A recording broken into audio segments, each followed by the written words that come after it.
মাত্র একটু মাছের তেল দিয়ে তৈরি করলাম তেতো বা শুক্তো তরকারি। তো তার জন্য নিয়েছি আলু, উচ্ছে, বেগুন, কাঁচা লঙ্কা কুচি, পেঁয়াজ কুচি আর একটা মাছের তেল। এটা রূপচাঁদ মাছের তেল, তোমরা যে কোনো মাছের তেল নিতে পারো। তারপর কড়াইয়ে দিয়ে দিলাম সাদা তেল, পেঁয়াজ কুচি, কাঁচা লঙ্কা কুচি, ভালো করে নাড়াচাড়া করে মাছের তেলটা দিয়ে একটু আদা রসুন দিয়ে বেশ ভালো করে নাড়াচাড়া করে নেব মাছের গন্ধটা চলে যাওয়া পর্যন্ত। তারপর দিয়ে দেবো স্বাদ মতো নুন, ঝালের গুঁড়ো, হলুদের গুঁড়ো, ধনিয়া গুঁড়ো, জিরে গুঁড়ো। তারপর ভালো করে মশলাটা কষিয়ে নিয়ে দিয়ে দেবো একে একে সবজিগুলো।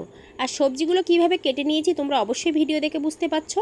তারপর আবারও ভালো করে নাড়াচাড়া করে একটু ভাজা ভাজা করে বা একটু কষিয়ে নিয়ে দিয়ে দেবো 1 কাপ পানি, এটা ভালোভাবে সিদ্ধ হওয়ার জন্য। তারপর মিডিয়াম আঁচে ঢাকনা দিয়ে আমি সব কিছু সিদ্ধ হতে সময় দেব।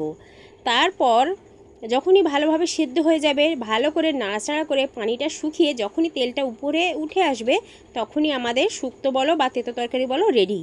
কি দেখে লোভ লাগছে তো? যদি লোভ লেগে থাকে অবশ্যই ঝটপট রেসিপিটা একবার তৈরি করে খেয়ে ফেলো, দুর্দান্ত টেস্ট হয়। আর বেশি করে শেয়ার করে রাখো যাতে করে অন্য বন্ধুরা জানতে পারে। আল্লাহ হাফেজ।